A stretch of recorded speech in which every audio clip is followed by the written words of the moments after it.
азамат пернесі. Адам десең, ойымда тұрады ұста, көрік басқан қып-қызыл градуста.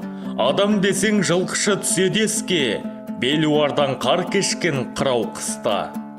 Адам десең, адаммын, тегім арман, елестейді шөп шапқан, егін орған.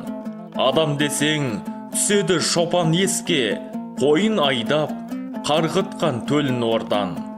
Адам десең, жұмысшы түседі еске, адам қылған адамды семес пе?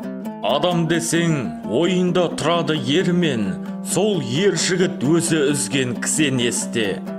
Адам десең, түседі есіме ақын, сөз ұқпаған кісінің несі мақұл? Адам десең, келеді көз алдыма, ағыл тегіл шайылған тасы бақыл.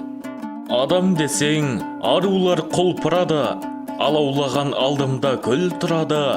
Қуыршағын тербеткен қыз баламен сарбаз болып ойнаған ол тұрады.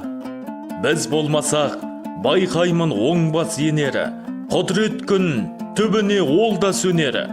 Дүниенің тереңі теңіздерем, терең жандар теңіздер болмаса кері.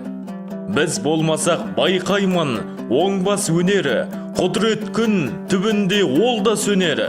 Дүниенің байтағы дала дерем, даладай кең адамдар болмаса кері. Біз болмасақ байқаймын оңбас өнері, құдірет күн түбінде ол да сөнері. Дүниенің биігі тау дередім, таудай биік адамдар болмаса кері. Өздеріңнен көңілім қалағандары, нәр аламын алғандай ауадан нәрі. Теңіз, дала, тау емес жердің көркі, теңіз адам, даладам, тау адамдар.